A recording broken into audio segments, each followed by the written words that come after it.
တော်သေးရဲ့သူတို့မိအိမ်ကြီးပဲယူမတော့你人家那个包，那那有的哪里包回去吧？ မင်္ဂလာပါရှင်ကျမတို့အိမ်ပေါက်ခံလဲရပါတယ်အိမ်ပေါက်ခံရတာကိုဒီမှာအိမ်ပေါက်ခံရကျမအဲ့လောက်စိတ်မစင်းရဲဘူးပေါ့နော်ဘာလို့စိတ်စင်းရဲလုံးဆိုတော့ကျမရဲ့ဗီဒီယိုမှာရှိရဝတ်စားတွေအကုန်လုံးသူဖွာသွားပါတယ်ကျမဟိုတနေ့လာနေရမှာကျမခောက်ပြီးတော့မှကျမစီစီဘောင်းမီဆိုဘောင်းမီအင်ကြီးဆိုအင်ကြီးအဲ့လိုအစီလေးထားထားတာဟိုမှာဒီမှာယူမသွားဘူးဖွာသွားတာပေါ့နော်ဘာရှိလဲဆိုဖွာသွားတာဘာမှမရှိဘူးကျမတို့ဝတ်သမျှဟာတွေအကုန်လုံးလည်းအတူတွေကြီးပဲဒီမှာဒါတွေဆိုလည်းအတူတွေကြီးပဲအတူတွေပဲဝတ်တယ်ဟိုပြီးတော့သူတို့ဘာတွေယူသွားလဲဆိုတော့ဟိုပါပေါ့ဒီကျမတို့ဟိုပါပေါ့ကော်ဗီယိုလေးနဲ့ထည့်ထားရှိတယ်ဟိုပါပြီးခဲ့တဲ့တကူလာတုန်းကအလှူတုန်းကကျမတို့မိသားစုတွေတက်ဆက်လိုက်ပေါ့ရှင်ကျမတို့အင်ကြီးအစိမ်းရောင်ဝတ်တယ်ဆိုလို့ရှိရင်ဘရက်ကလည်းအစိမ်းရောင်အင်ကြီးအဝါရောင်ဝတ်တယ်ဆိုလို့ရှိရင်လည်းဘရက်ကလည်းအဝါရောင်အဲ့လိုမျိုးတယောက်ကိုနှစ်ကုန်းလောက်ရှိရဲ့အဲ့ဟာဆက်လိုက်တွေယူသွားတာတိလားတတိယတခိုးကတော့တော်တော်ကြီးကိုပျော်သွားတော့တယ်ဟာငါမှဘယ်ရန်များတွေရောကြောက်စိမ့်နေတော့ရသွားပြီဆိုပြီးပျော်သွားတော့တယ်အတူတွေကြီးပဲပါသွားပါတယ်နော်အိမ်ဖောက်ခံရတယ်ဆိုမှနာမည်ခေါ်ပြပါတယ်အိမ်ဖောက်ခံရတယ်အခုဘယ်လိုဖောက်လဲဆိုတော့ကျမတို့ပြန်လာတော့ကျမတို့ကလမ်းဒီလိုမျိုးလမ်းကြားတာမဟုတ်လမ်းမေးတင်အိမ်ဆိုတော့အိမ်ရှိမှလည်းအိမ်ရှိရသူတွေကလည်းကြည့်ပေးထားရကွယ်ဟိုဘယ်လိုမှားခဲ့ရပါတော့ကျမတို့မရှိတဲ့ချိန်လေးအိမ်လေးကြည့်ထားပေးပါညာဆိုကြည့်ပေးထားအိမ်ရှိမှလည်းတော့30တော့ခတ်ထားအဲ့30လုံးမပြတ်ဘူးနော်အဲ့30လုံးမပြတ်ဘူးချီရလဲမပြတ်ဘူးဘယ်မှာဖောက်လဲဆိုနောက်ဖေးကနေဝင်ဖောက်တာနောက်ဖေးမှာကျမတို့ကအိမ်မရှိဘူးဆိုတော့နောက်ဖေးကနေဝင်ဖောက်ပြီးကိုယ်အိမ်လုံးကြုံလာပါလို့မထင်နဲ့ငါတော့တကားပေါက်ရှိရတကားပေါက်နားမှာတန်စကားကြီးလဲတစ်ထက်ကားထားဆိုပြီးမယုံနဲ့သူတို့အဲ့တန်စကားကိုကက်ကြီးနဲ့ညှက်တာဖြစ်မထင်နဲ့ကျမတို့နောက်ဖေးမှာလဲဟုတ်ကဲ့ပါကျမတို့နောက်ဖေးမှာလဲအဲ့လိုတန်စကားကြီးဟိုကာပြီးသားပါပြီးသားအဲ့တန်စကားတွေကိုကုန်ညှက်သွားပြီးတော့မှဝင်ပြီးတော့မှနောက်ဖေးကနေပြီးတော့ယူရတာပေါ့နော်ယူရတာဒီမှာဒါမှဆိုလို့ရှိရင်အကုန်မှွေနှောက်ပြီးတော့လေအကုန်ဖရက်လက်စွပ်ငကအကုန်ယူသွားတာကျမတို့ကဘာမှအစ်စ်ဘာတစ်ခုမှမရှိတော့ဆိုတာဟိုကျမတို့အရင်တော့ပြောသလိုပဲဝိုင်းဝယ်တော့ကျမတို့မှာရှိရဟာဒီအကုန်လုံးစီးလွန်းလို့ဝယ်ရမှုထုခွဲရောင်းစားပြီးဝယ်လိုက်တယ်အဲ့နောက်ပိုင်းကျမတို့ပြန်ပြီးတော့မလုံနိုင်ဘူးပေါ့ကွယ်ပြန်မလုံနိုင်ဘူးဟိုကုန်းစုံနှုန်းတွေရောဒီလိုမျိုးဟိုဈေးရောက်တာလည်းဒီဘက်မှာဆိုင်ကန်းကားခိုင်ပိုင်းနဲ့ကျမတို့မှာဘလို့မှအစ်စ်ပြန်မလုံနိုင်သေးဘူးကန်ကောင်းတာတခုကနော်အဲ့အချိန်မှာဖောက်သွားပါတယ်လို့ဘရက်တေရောတကူကတော့တော်တော်ပြောနေလောက်ပြီးတော့ဟိုပါသွားသေးရဲ့ဒန်နီတွေယူသွားတယ်ပေါင်းတွေယူသွားတယ်ကျမတို့အိမ်မှာဖိုးတန်ဆုံးကတော့အဲ့နှစ်ခုပဲဖိုးတန်တယ်ကျန်တာဘာမှဖိုးမတန်ဘူးဒါပေမဲ့ဘရက်တေဆိုမှလည်းကျမတို့တစ်ခုဝယ်လို့ရှိရင်မလေး3-4 ပေးရတယ်နော်3-4ဆိုလည်းကျမတို့ဘောကတော့မလွယ်ပါဘူးကွယ်အလှပေါ့ကိုကတစ်ခေါက်ဝတ်ပြီးဆိုမှနောက်တစ်ခေါက်တွေဝတ်ဖို့တော့ကိုကအဲ့လိုကော်ပီယိုလေးနဲ့တင်ထားတာအတူတွေဆိုတော့ကိုကတော့မခတ်ထားဘူးအကုန်ယူသွားတာတိလားဒီမှာအိမ်မှာဖွင့်ထားတာမြတ်ဟိုဆိုးပါစတွေဖွင့်ထားအဲ့မှာအဲ့လိုမျိုးပေါ့နော်ဟိုကိုစောပြောသလိုပဲတန်စကားရှိရဆိုပေမဲ့လည်းဖောက်သွားဘီယူကတော့မခက်ခဲဘူးလားခက်ခဲတာပေါ့သူတို့ဘလို့လှက်လဲတော့မသိဘူးကျမတော့ကလေဒီဟာကျမအသက်21တောင်လားမသိဘူးဖေဖေမေမေတို့ကမွေးနေ့လက်ဆောင်ဝယ်ပေးတာဒီဗီဒီယိုလေးကကိုပစံကိုမွေးနိုင်21တောင်ဝယ်ပေးထားတာ21တောင်ဝယ်ပြကြာတော့ဗီဒီယိုကလေတန်ကြီးအောင်တက်နေပြီဒီတော့လေးတွေကအဲ့ဒါကိုကျမရဲ့တော့နေကျမလှန့်ရင်တောင်မှတော်တော်ကြီးကိုလှန့်ယူရရတယ်ပေါ့နော်တခိုးဆိုတော့ကွယ်ကျွမ်းပြီးသားပေါ့ဗီဒီယိုတွေပါတော့ဖြတ်တာဒီမှာတော်ဖြတ်ရတယ်ဒီဘက်မှာဆိုရင်လည်းတော်ဖြတ်ရတယ်ဒီအောက်တွေရောပဲယူရတာဟုတ်တယ်သူတို့ကအစ်စ်တွေထင်းနေလို့ယူသွားနေမှာပျော်ပြီးယူသွားနေမှာကျမတို့ကအကုန်လုံးအတူတွေရွှေဝတ်တဲ့ဒီဟာလေးဆိုလို့ရှိရင်အတူတွေကျမတို့မှာအများကြီးပဲကြောက်တယ်ဆိုလို့ရှိရင်ကြောက်စိမ့်နေရွှေတွင်းဝါတွေဆိုပြီးသူတို့ယူသွားနေမှာမှန်တော့အတူတွေကျမတို့3-4 သောင်းပေးပြီးဝယ်ထားတဲ့အတူတွေပေါ့နော်အဲ့ဒါယူသွားတယ်အိမ်ဟုတ်တယ်ချုံပါမတော့ရေးကြည့်ဟုတ်တယ်လူတောင်မရှိလို့ရှိရင်ခေါ်သွားတော့တယ်အိမ်မှာခိုင်းမှုဆိုပြီးတော့ကျမဘာလို့စိတ်အဆိုးဆုံးလဲဆိုတော့ဒီမှာကြည့်အောင်တနေ့လာနေမှာလောက်သွားတဲ့ဟာတွေကိုအကုန်ပြန်ခါတော့မယ်ကျမဘွားမှာအပြင်းဆုံးကအင်ကြီးခောက်တာပဲစိတ်အဆိုးဆုံးကကျမအင်ကြီးကိုလာဖွာတာပဲနော်ကိုယ်တိုင်တော့မှပြင်းလို့ဟိုတလနေမှာတစ်ခါလောက်ပဲခောက်တယ်အင်ကြီးတွေဟိုတနေ့ကမှဘောင်းမီဆိုဘောင်းမီကောင်းမဆိုကောင်းအဆက်လေးပေါ့နော်အများကြီးပဲ တန်မိုးရှိရဘာပါသွားတယ်ဘာမှမပါဘူး ဘယ်နဲ့မဟုတ် ဒန်နီနဲ့ပေါင်းပေါ့ကျမတို့အိမ်မှာတန်မိုးရှိဆုံးဒန်နီနဲ့ပေါင်းပဲဒန်နီနဲ့ပေါင်းအောင်ပါသွားတယ်ကွယ်ဗီဒီယိုလေးပေးလိုက်ပါဦးစိတ်မကောင်းပါဘူးမမဝိုင်းချုံဟုတ်ပါမလွယ်ဘူးအမရေရှာထားရမြန်သူ့အိမ်ကြနေပဲ तू ကမီးပြက်တုံးလာတာဖြစ်မဖြစ်နေဒီမီးလုံးနဲ့ तू ကလိုက်ရှာထားတာဒီမီးလုံးလိုက်ရှာထားအခန်းတွေအကုန်လုံးဖွာတာဖြစ်ချင်တော့ကျမတို့အိမ်ကလည်းလူများတော့အဝတ်စားလူများတော့အဝတ်စားကများတာပေါ့ဒီမှာထမိန်နှန်းတွေပါအကုန်ဖွာသွားတာနော်အကုန်ဒီအောက်မှာဆိုလို့ရှိရင်စောစောကျမတို့ဒါပြန်တင်ထားတာအဝတ်စားဆိုလို့ရှိရင်ကျမတို့ဆိုအိမ်မှာပေါ်ဆုံးတော့အဝတ်စားပဲတမိုးရှိရအဝတ်စားနဲ့ပေါင်းအိုးတယ်ဒီလောက်ပဲရှိရကျန်တာဘာမှမရှိဘူးရွှေလည်းမရှိဘူးငွေလည်းမရှိဘူးအဲ့လိုပေါ့နော်ဆိုင်ဘက်ကိုပြန်ထည့်နေရည်များတော့ကြတော့လက်ထဲမှာဘာမှမကိုင်းမိရအဲ့အချိန်မှာလာခုတ်သွားပါတယ်ရှင်ပြမယ်နော်ဘလို့ဖောက်သွားလဲဆိုတာပြမယ်ဒီမှာ तू ကဒီမှာမမြင်ရလောက်ဘူးတော့စမတော်ရင်မင်းနဲ့မောင်နေဆိုမမြင်ရလောက်ဘူးဒီမှာပေါ့ဒါဒီလိုဒီတန်းစကားကိုညှက်သွားတာဒီတန်းစကားကျမဒီလိုမျိုးတန်းလေးပါ तू ကဒီတကားဘောက်ကိုတခိုးစော်ခွဲကျွမ်းမိတာပေါ့ဒါကိုလှက်ပြီးတော့မှဒီဟာကိုလည်းညှက်သွားတာဟုတ်ပါတော့ဟုတ်ပါကျမလည်းအစိတ်မကောင်းတာသူတို့ကတော့တကယ်အစ်စ်တွေထင်းပြီးတော့ကွယ်သိရမလားသွားပြီးတော့ရောင်းတဲ့အချိန်ကျမှအတုတွေဆိုပြီးတော့ဖမ်းခံကြမှာပို့ဆိုးမယ်ဟုတ်တယ်ကျမတို့ကအကုန်အင်ရှိလူကုန်အလုပ်လုပ်ကြတာဆိုဟောဖြစ်ပေါ့နော်ဒီပုံမှန်ကတော့အိမ်မှာ2ယောက်လောက်ရှိတယ်ဒီနေ့ကျမှတခုကလည်း2ချောင်းနေဖြစ်မှတယ်ပုံမှန်အိမ်မှာ2ယောက်လောက်ရှိတယ်ဖြစ်ကျွန်တော်ဒီနေ့ကဟိုဘက်ချမ်းမှာလည်းတရေတီခူရရေးပါရှိတော့တရေတီရေးပါတော့ခုမယ်ဆိုပြီးအိမ်မှာလူစုခွဲလိုက်တယ်ခွဲလိုက်တော့ဒီနေ့အိမ်မှာလူမရှိအချိန်မှာဖောက်သွားတော့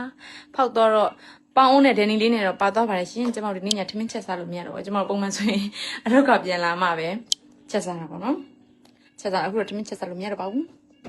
အားကြောင့်ကိုအိမ်ကိုဟိုဟာပေါ့ဘယ်လိုပြောရမလဲဂူးစိတ်ကြမှာပေါ့အိမ်ဆောင်တဲ့သူတယောက်ရှိတာလဲတကယ်တမ်းမှုရှိရနော်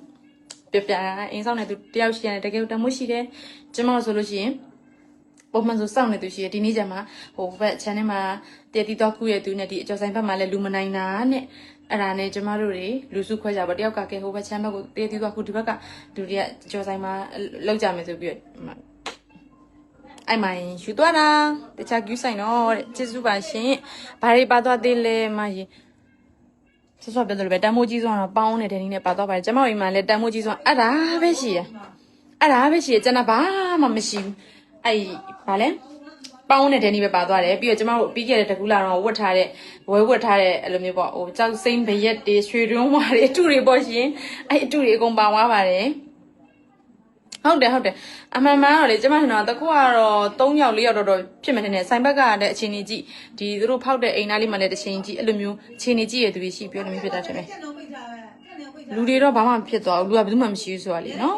အဲကြောင့်ဟိုတစ်ခုမကောင်းတစ်ခုကောင်းဆိုလူရှိနေရောလူတော့အန်တယ်ပြုတ်နိုင်တယ်ပေါ့နော်ဒီနေ့ကတော့ဖြစ်ချင်တော့ကျမတို့ကအကုန်လုံးလူစုခွဲပြီးမှတယောက်တနေရာစီတယောက်ကဘယ်နေရာကိုသွားပါတယောက်ကဘယ်နေရာသွားပါကျမတို့အဲ့လိုမျိုးလုပ်လိုက်တာ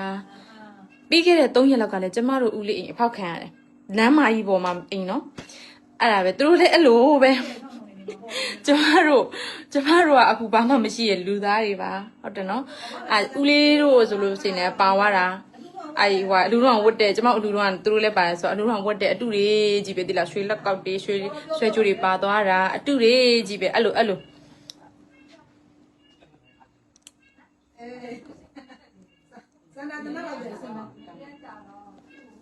ကျမဒီမှာ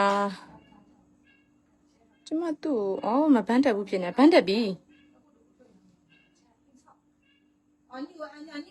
ဟုတ်တယ်တယောက်တည်းစောင့်လို့လည်းအဆင်မပြေဘူးသီလားအခုအချိန်ကလေအဲ့လိုပေါ့နော်ဒါလေးကိုလာပြတာပါအိမ်ဆောင်တောင်းဝင်ရွယ်နော်တဲ့ဟုတ်ပါ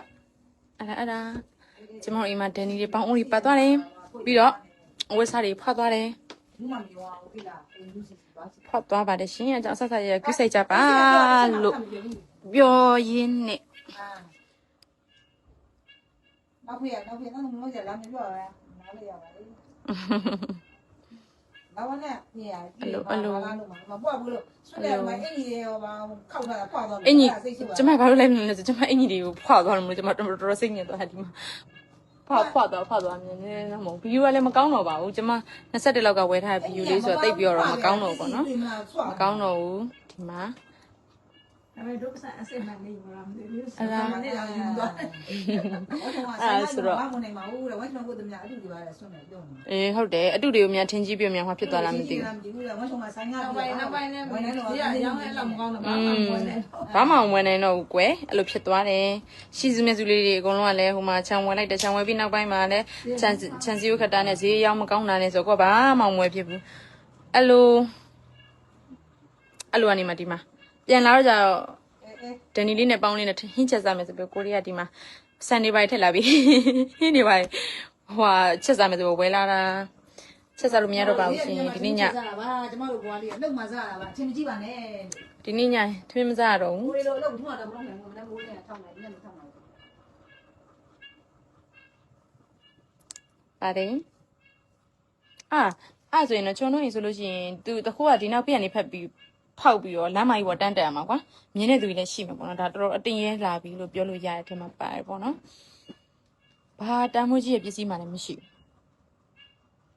ဖောက်တာကွကိုရီအိမ်ကဟိုတိုက်ကြီးမို့လို့ဟီးနေလို့မလို့ကဲ9တက်6တက်တိတ်မို့လို့ဆိုလို့ရှိရင်ထားလိုက်ပါအိမ်ကဟိုချရီစားလို့မပြအောင်မယ်အိမ်ကချရီစားနေမှမတွေ့လားအပေါ်ဒီမှာပဲအမိုးတွေကလည်းပေါက်လို့ချရီလည်းစားလို့ဒီလိုမျိုးလေးလှုပ်လိုက်တော့မပြိုမဲ့အိမ်အဲ့အိမ်ကိုဘာရေးအချင်းကြီးပြီလားကိုကလည်းတော့မသိအပေါ်ဆုံးချရီပဲလို့မင်းင်းပြူအကျော်လာစားတဲ့တမ်းစီကျွန်တော်ဟာညီမလေးမတို့ဆိုင်တမ်းစီရတော့ဘူးအမတို့ဆိုင်အစိုးရထွက်တာဆိုင်ကို17လောက်ဆိုရင်ဖွင့်ပြီးအဲ့တော့အဆောင်ကကြအမက17လောက်ထွက်တယ်ဆိုတော့လေဧည့်သည်ကအရောက်အကျော်ကမင်းရသေးအဲ့လိုဖြစ်တော့ကြတော့တယောက်ဆောင်နဲ့အတန်းစီရအခုကြတော့အမတို့က17နိုင်လောက်စောထွက်လိုက်တယ်ဆိုတော့ဧည့်သည်ရောက်တာနဲ့အကျော်တွေကလည်းရပြီးသားအဲ့လိုလေးပေါ့နော်လာဆောင်တော့အကျော်လာဆောင်တော့ဒီလိုက်ထဲလူတွေပဲဘန်ကောက်ကနေလာခိုးတာလေလင်းကွန်းမှာပဲရှိသေးတယ်ဝမ်းချုံမကိုလာခိုးရမှာတဲ့ဟုတ်တယ်နော်အဲ့ဒါဘာတမိုးမှမရှိတော့ခိုးသွားကြတဲ့အကြောင်းပြောပြတာဟိုအစခါတည်းကဂူးဆိုင်ကြပေါ့နော်လူကြီးအကိုအိမ်မှာလူကြီးရှိရဲဆိုလို့ရှိရင်လည်းတယောက်တည်းဆိုလို့ရှိရင်တော့အဆင်ပြေမှာမဟုတ်ဘူးအစရဂူးဆိုင်ပါကျမတို့အိမ်ကတော့ဘာတမိုးကြီးကမှမရှိရဲ့အတွက်ကြောင့်ပါသွားတာလည်းတမိုးမကြီးပါဘူးရေးတရမယ်ထင်နော်အဲ့လိုမျိုးပေါ့နော်ရှိလားတမိုးကြီးဆိုတော့ဒန်နီနဲ့ပေါင်းအိုးပဲရှိတယ်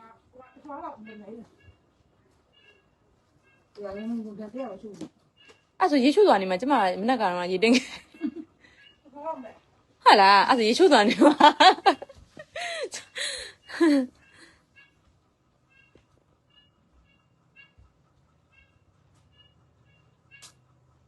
အဲ့လိုပြန်လာတော့ကျတော့ထမင်းတော့မစားတော့ကျမတို့မှထမင်းချက်စားလို့တော့မရတော့ဘူးဖြစ်သွားပြီ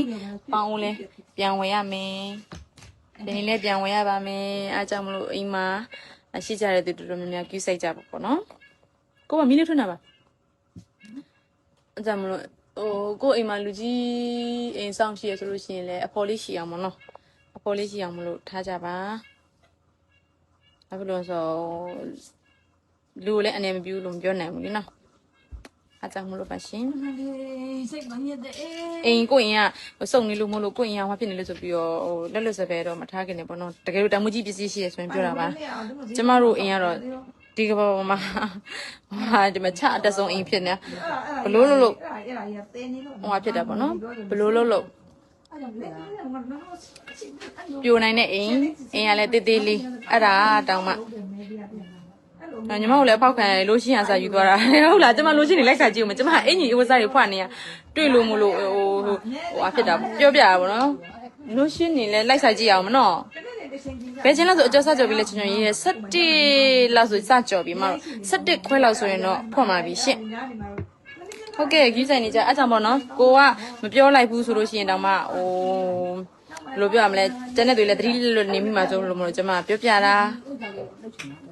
သတိလွတ်ပြောပြတာအဲ့ဒါ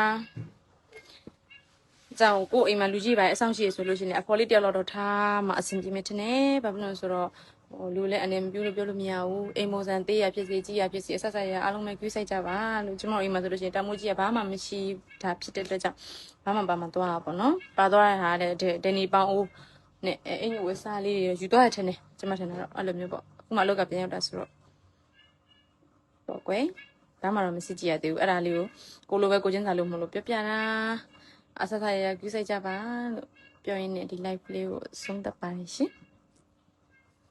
ဘေးဘေးအကောင်ဘေးဘေးအပေါင်းမှလည်းဝေးကွာကြပါစေဘာမှဘာပါသွားလဲဆိုပေါင်းလို့ဒန်နီတို့ပါသွားတယ်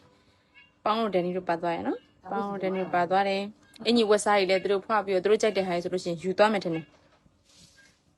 ယူသွားမယ်ထင်တယ်ကျွန်တော်တို့အခုဝက်စားပွားတာတွေတွေ့တယ်ပေါင်းဒန်နီတွေတွေ့တယ်တခါပေါင်းတော့ပြန်လှက်ထားတာတွေတွေ့တယ်ဒါတွေတွေ့လို့မလို့အထိတ်တန့်ဖြစ်တယ်ဒါပြန်စဉ်းစားကြည့်တော့ကိုမှတမိုးရှိရတလေခါကျရင်လည်းလို့ပေါ့ဟိုဘာမှမရှိရဘောပိုကောင်းနေစား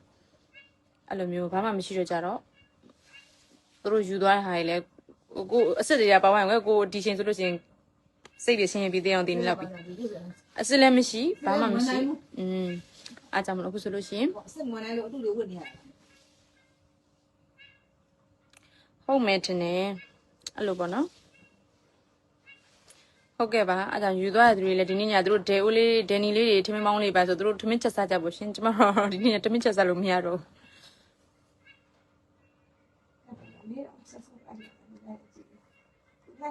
လူရိပ်မြင်တဲ့ထအော်ရဲ့အလက်နေတထားလိုက်တယ်တဲ့ပါဆောင်တန့်ကျင်သူရှိအာပါဟိုကိုအိမ်မှာအဲ့လိုမျိုးပေါ့အသက်ကြီးရဲ့သူတွေပါရှိရဆိုလို့ရှိရင်လည်းအဖေါ်လေးတယောက်လောက်နဲ့ထားပေါ့နော်အဲ့လေးပြောချင်တာပါရှင့်တတာနောက်မှတွေ့မယ်အိမ်ကြီးကြည့်လာအောင်ပါပါသွားလဲလို့